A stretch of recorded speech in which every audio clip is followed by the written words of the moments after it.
Hello everyone, मैं Ajit Chauhan Vikramaditya academy के YouTube channel आप सभी का हार्दिक स्वागत करता हूं। जैसा कि आप सभी को पता होगा कि पिछली जो क्लास है हमने मगध एम्पायर के जो 3 डायनेस्टी थी उनके बारे में पढ़ा था। पहली जो डायनेस्टी थी उसके बारे में जाना था। तो आपको पिछली क्लास का ओवरव्यू दे करके आज की क्लास को मैं आगे कंटिन्यू करूंगा। तो उससे पहले मैं बच्चों से बोलना चाहता हूं, जो बच्चे इस लाइव सेशन को देख रहे हैं या देखेंगे, वो इस सेशन को ज़्यादा से ज़्यादा मात्रा में आपको शेयर और लाइक करना है, क्योंकि आपका लाइक, आपके शेयर हमारे मोटिवेशन का कारण बनता है, जिससे हम आपके लिए और ज़्यादा मेहनत करने की कोशिश करते हैं और ज़्यादा से ज़्यादा मेहनत आपके लिए करते हैं। ठीक है, तो मैं अपनी क्लास को कंटिन्यू करता हूं। उससे पहले मैं आपको बताना चाहता हूं कि विक्रमादित्य एकेडमी के ऑफलाइन कैंपस में हमारे द्वारा एक प्रोग्राम शुरू किया गया है, जो बिल्कुल अब एंड होने वाला है। बहुत सारे बच्चों का इंटरव्यू के लिए आरएमएस में सिलेक्शन हुआ और उनका इंटरव्यू कराया गया। तो उस सीरीज में अब कुछ दिन और बचे हैं। अगर आप हमसे इस चीज़ की फैसिलिटी लेना चाहते हो तो आप हमारे इस वाले नंबर पर कांटेक्ट करके आप हमसे वो जानकारी ले सकते हो। और जानकारी में क्या, आपको फ्री ऑफ कॉस्ट आरएमएस का इंटरव्यू कराया जाएगा, फ्री ऑफ कॉस्ट। इसके अलावा अगर आप किसी भी सैनिक स्कूल, किसी भी मिलिट्री स्कूल, आरएएमसी, गुरुकुल, किसी भी कॉम्पिटिटिव एग्जाम की प्रिपरेशन आप करना चाहते हो तो आप हमारे इस नंबर पर कॉल करके हमसे इंफॉर्मेशन ले सकते हो। ठीक है, आगे देखते हैं। आज हम जो जानेंगे वो जानेंगे फॉरेन इन्वेजन, कि भारत पर सबसे पहले जो विदेशी आक्रमण हुए वो किसने किया, क्यों किया, कैसे किया। तो इस चीज को समझने से पहले हमें थोड़ा सा इसके बैकग्राउंड में जाना पड़ेगा। और बैकग्राउंड में क्या जाना पड़ेगा कि हमने देखा है कि ये जो इन्वेजन हुआ है ये किस टाइम पर हुआ है, उस टाइम पर यहां पर कौन रूलर है, वो जानेंगे हम। तो मैं आपको बता दूं कि जब हमने पिछली क्लास में पढ़ा था तो हमने मगध एम्पायर पर जो तीनों डायनेस्टियों का जो रूल रहा उनके बारे में जाना था, जिसमें पहली डायनेस्टी हर्यक डायनेस्टी थी, जिसका जो फाउंडर था वो बिंबिसार था। उसने किस तरह से उसको मैनेज किया, क्योंकि ये भी हमने उसके साथ साथ देखा था कि उस टाइम का जितना भी एरिया था वो हमारा 16 महाजनपदों में डिवाइड हुआ था। और ये इंफॉर्मेशन हमें एक अंगुत्तर निकाय पुस्तक है जो बताती है कि इस टाइम का जो एरिया था वो टोटल 16 महाजनपदों में डिवाइड था। और उन 16 महाजनपदों में सबसे ज्यादा पावरफुल अगर स्ट्रॉन्ग निकला तो वो मगध एम्पायर था, जिसका हमने ये भी जाना था कि वो मगध ही क्यों पावरफुल हुआ, क्योंकि वो सोन और गंगा रिवर के एरिया के पास में पड़ता है, जहां पर एग्रीकल्चर की जो व्यवस्था वो अच्छी है, इरिगेशन की व्यवस्था अच्छी है, आयरन का यूज उन्होंने बहुत ज्यादा मात्रा में किया है। तो मगध एम्पायर में सबसे पहली जो डायनेस्टी आई हर्यक डायनेस्टी आई। हर्यक के हमने बिंबिसार, अजातशत्रु, उदयन, इन तीनों के बारे में जाना। उसके बाद जो लास्ट रूलर नाग दशक था उसकी डेथ करके कैसे शिशुनाग ने शिशुनाग डायनेस्टी को डेवलप किया। उसके बाद कालाशोक आया। कालाशोक के बाद नंद डायनेस्टी आई। नंद डायनेस्टी का जो पहला रूलर रहा वो महापद्मानंद था, और जो उसके बाद जो लास्ट रूलर रहा उसमें वो धनानंद था।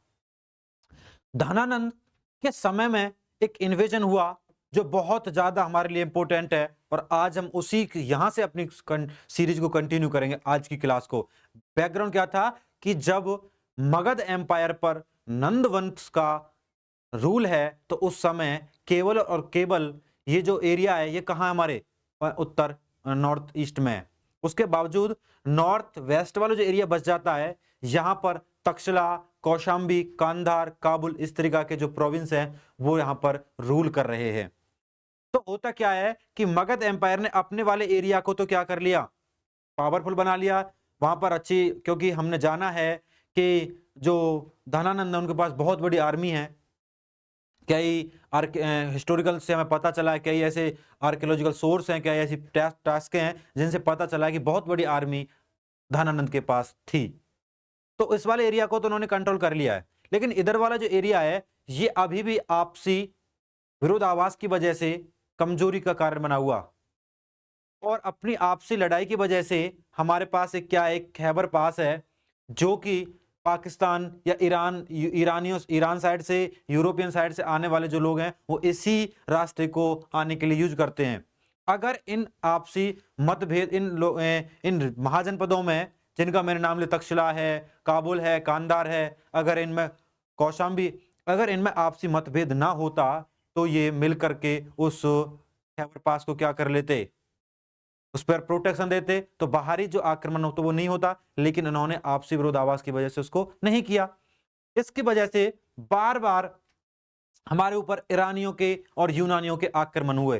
तो उसी सीरीज में हम जानेंगे कि सबसे पहले हम पे ईरानियों ने आक्रमण किए, क्यों किए, क्योंकि हमारा, आपने देखा होगा एंशियंट टाइम से लेकर के ही, चाहे वो इंडस वैली सिविलाइजेशन रही हो, चाहे वो वैदिक रही हो, क्योंकि वैदिक कल्चर में भी जो आर्यन है वो सेंट्रल एशिया से आए हैं। बहुत सारे इंफॉर्मेशन, बहुत सारे आर्कियोलॉजिकल सोर्स हमें ये बताते हैं कि जो आर्यन का जो मूल जो निवास था वो सेंट्रल एशिया था, और वो आते समय किस रास्ते को यूज करते थे, इस खैबर पास को यूज करते थे।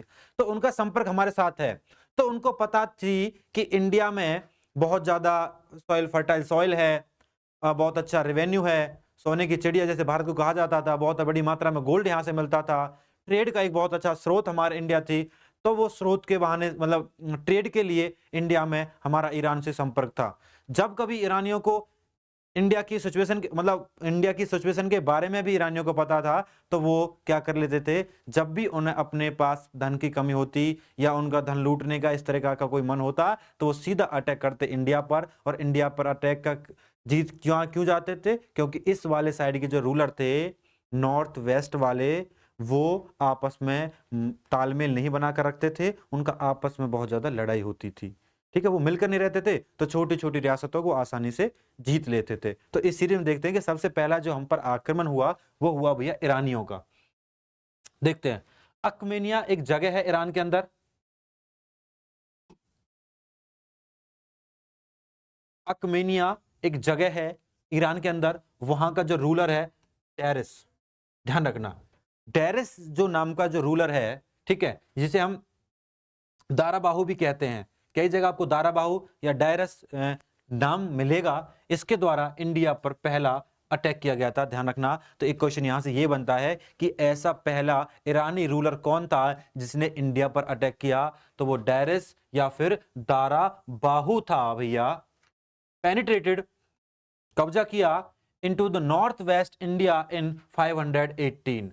ठीक है, 518 के टाइम पर इस डायरस ने क्या किया, इंडिया पर अटैक किया, और अटैक के बाद जो कब्जा किया वो कौन से वाले पर, नॉर्थ वेस्ट वाले पर, जिसकी मैंने आपको सिचुएशन क्या बताई कि नॉर्थ वेस्ट वाला जो हमारा एरिया है, उसके जो रूलर हैं वो आपस में बहुत ज्यादा लड़ते हैं, उनका आपसी एकता नहीं है उसके अंदर, और इसी आपसी एकता ना होने का फायदा उठाते हैं कौन, ये ईरान वाले लोग, जो कौन है, डायरस है। ठीक है, आगे देखते हैं। एंड एनेक्स्ड पंजाब, कब्जा जो उन्होंने किया है वो किस पर किया, पंजाब पर किया है। Annexed west of Indus and Sindh, और इस बार इंडस रिवर वाला और सिंध एरिया वाला जो एरिया है उस पर उन्होंने कब्जा कर लिया है। ठीक है, अटैक के बाद। Okay, this area constitute the 20 province, और जो एरिया है उसको उन्होंने कितने कॉन्स्टिट्यूट में डिवाइड किया है, 20 में डिवाइड किया है। ठीक है, in the Irani empire, Irani empire के द्वारा बिगिनिंग 28, और शुरुआत में कितने 28 हैं, लेकिन ईरानियों के द्वारा इसे कितने एरिया में डिवाइड कर दिया है, 20 प्रोविजन में डिवाइड कर दिया, जितना एरिया उन्होंने इंडिया का जीता है हमारा। ठीक है, आगे देखते हैं। This province was the most fertile area, मैंने आपको बताया है, क्योंकि सिंधु एंड उनकी 5 ट्रिब्यूटरी, 5 सहायक रिवर के कारण जो एरिया रिवर का होता है वो फर्टाइल होता ही है। तो इंडस की सहायक रिवर, चिनाब, झेलम, रावी, ब्यास, सतलुज, इस तरीका के, इसको सब सिंधु भी कहा गया है। इन रिवरों की वजह से ये जो एरिया है बहुत ज्यादा फर्टाइल है। तो यो खुद ईरानी भी इस बात को मानते हैं कि this province was the most fertile area of the Iranian empire, जितना भी ईरानियों के पास एम्पायर है उसका सबसे ज्यादा फर्टाइल एरिया हमें इंडिया वाला एरिया मिलता है, जिस पर उन्होंने कब्जा किया है। ठीक है, आगे देखते हैं।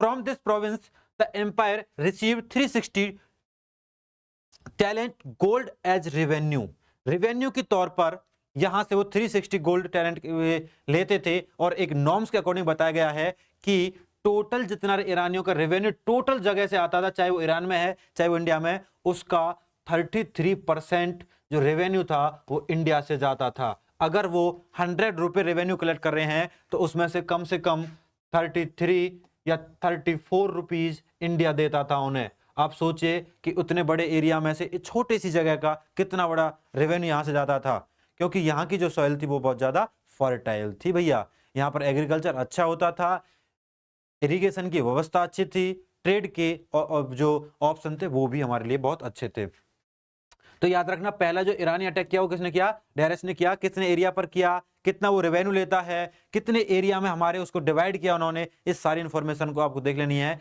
The Indo Irani contact last for about 200 year. और जो इंडो ईरानियों का जो कॉन्टैक्ट चला ये कितने साल का है? ये 200 ईयर का है मैक्सिमम, ठीक है।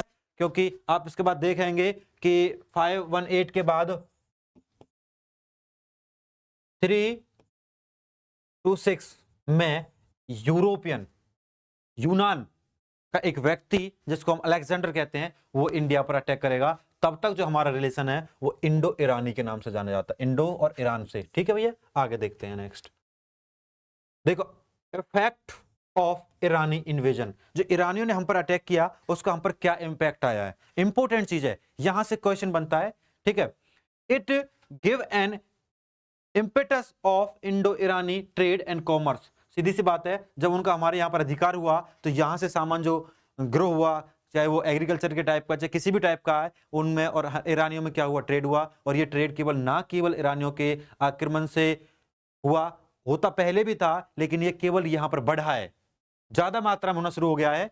ट्रेड तो हमारा ईरानियों के साथ पहले से भी होता है। मेसोपोटामिया सभ्यता अगर हम जानेंगे, जब हमारी यहाँ पे इंडस वैली सिविलाइजेशन की कंटेम्प्रेरी इजिप्ट में मेसोपोटामिया है, उस सिविलाइजेशन के साथ भी हमारा ट्रेड हमें देखने को मिलता है, ठीक है। आगे देखो, यहाँ ये वाली लाइन आपके लिए बहुत इंपॉर्टेंट होने वाली है और यहां से क्वेश्चन भी आता है।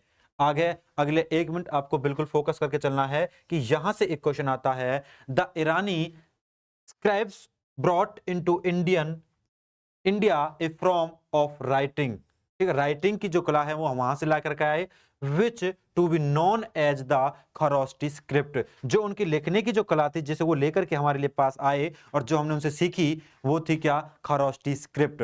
तो याद रखना कि जो ईरानियों के द्वारा जो लिखने की जो कला हमें मिली उसको क्या कहते हैं? खरोष्टी लिपि कहते हैं। और खरोष्टी स्क्रिप्ट हमें कहां से मिली है? ईरान से मिली है। अब ये लिखी कैसे जाती है? क्वेश्चन के लिखने पर आता है। जैसे हम अभी जो फॉलो करते हैं ब्राह्मी लिपि को फॉलो करते हैं, देवनागरी लिपि को करते हैं, उन्हें लिखने का पैटर्न अलग है, खरोष्टी लिपि को लिखने का पैटर्न अलग है। जैसे कि देखेंगे क्या पैटर्न है, it was written from right to left. Right हमारी कौन सी साइड होगी? अगर मैं साइड खड़ा हो जाता हूं तो राइट वाली साइड मेरी ये होगी और लेफ्ट वाली साइड मेरी ये होगी। और आजकल हम क्या लिखते हैं? आजकल हम लिखते हैं लेफ्ट टू राइट, लेकिन उस टाइम कैसे लिखते थे? Right to left. देखना, ये पहली वाली खरोष्टी लिपि है, ये आज की लिपि, एरो मतलब राइट टू लेफ्ट, और आज लिखते हैं लेफ्ट टू राइट। ये इसमें डिफरेंट है, ध्यान रखना। तो खरोष्टी लिपि जो लिखी जाती है उसकी डायरेक्शन क्या होती है? Right to left. और जो देवनागरी या ब्राह्मी जो लिपि लिखी जाती है वो लेफ्ट टू राइट लिखी जाती है। बहुत इंपॉर्टेंट चीज मैंने आपको यहां बताई है, आगे देखेंगे। इसके बाद मैसिडोनिया के एक व्यक्ति यूनानी अलेक्जेंडर इन्वेजन, बहुत फेमस इन्वेजन है और बहुत बार क्वेश्चन आता है सैनिक स्कूल के 6th क्लास में। ये टॉपिक बहुत बड़ा इंपॉर्टेंट है, यहां से हर दूसरे एग्जाम में हमें क्वेश्चन देखने को मिलते हैं, ध्यान रखना। तो इसके बारे में बहुत विस्तार से जानेंगे। रीजन हमने जान लिया है कि ईरानियों ने अटैक क्यों किया है, क्योंकि यहाँ की राजनीतिक विफलता, आपसी मतभेद, दूसरी चीज यहाँ की फर्टाइल सॉइल, इन सारे रीजनों की वजह से ये फॉरेन कंट्री इंडिया पे लगातार क्या करती रहती हैं? अटैक करती रहती हैं, ठीक है। अब उनमें ईरानियों का पढ़ लिया। सेकंड में मैसिडोनिया, ये जो यूनान के अंदर है, यूनानी कंट्रियों का जो अटैक होता है उसमें सबसे पहला व्यक्ति है कौन? अलेक्जेंडर। अब ये कब अटैक करता है? ये करता है जैसे मैंने आपको बताया 326, इससे पहले 518 तक जो हमारा बार बार केवल डायरेस नहीं, डायरेस के बाद बहुत सारे उनके उत्तराधिकारी आए, उन्होंने भी इंडिया पर अटैक किया, लेकिन फर्स्ट पूछा जाता है, उसके बाद ज्यादा डिटेल में हमें जाना नहीं था इसलिए मैंने वो आपको बताया नहीं। ऐसा नहीं है कि केवल 200 साल में एक ही व्यक्ति ने अटैक किया। 518 में जब डायरेस ने पहली बार अटैक किया उसके बाद लगातार 200 सालों में हमारे पास अटैक होते रहे।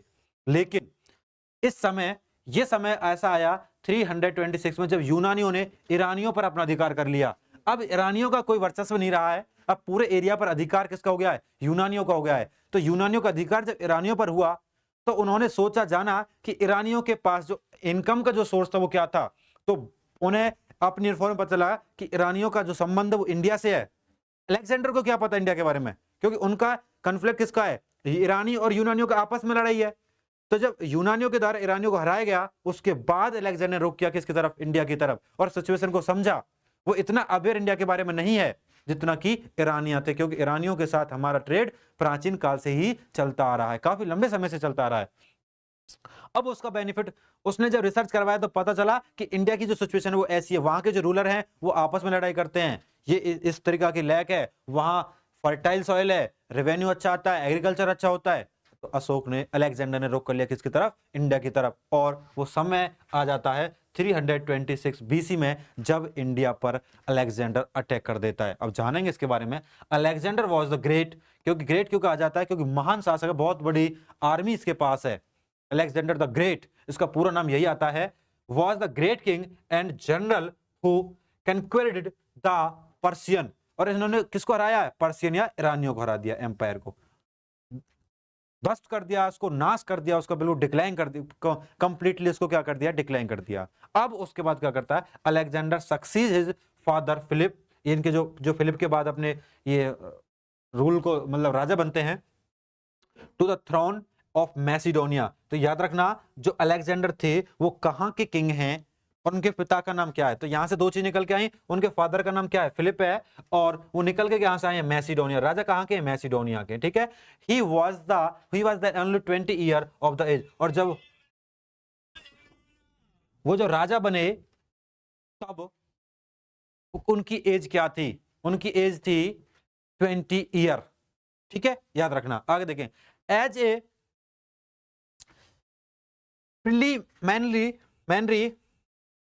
step to conquer India, the Kabul Valley and the hill area of northwest, यही एरिया पर अटैक करेंगे, क्योंकि मैंने आपको बता दिया नॉर्थ ईस्ट वाला एरिया वो तो मगध एम्पायर है, वहां पे तो ऑलरेडी धनानंद की बहुत बड़ी आर्मी है, महापद्मानंद के बाद जो नंद ऋषि का जो रूलर है धनानंद, उसके बाद बहुत बड़ी आर्मी है वहां तक एक सेकंड,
ठीक है।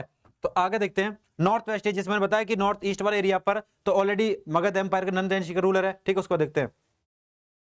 Frontier were conquered and he reached Ohind near Attock in 326 BC में। जो अलेक्जेंडर के द्वारा जो इंडिया पर अटैक किया गया वो कब किया गया है, 326 बीसी में किया गया, ध्यान रखना ये वाली बात। और वो एरिया कौन सा है, नॉर्थ ईस्ट वाला। The ruler of Taxila of Abhisara, Ambhi, यहां पर अभिसार लिखा हुआ है लेकिन कई पुस्तकों में अम्भी लिखा आता है। जो तक्षशिला का जो रूलर था वो था अम्भी या अम्बिसारा, ये कंफ्यूज मत हो जाना, अम्भी या अम्बिसारा।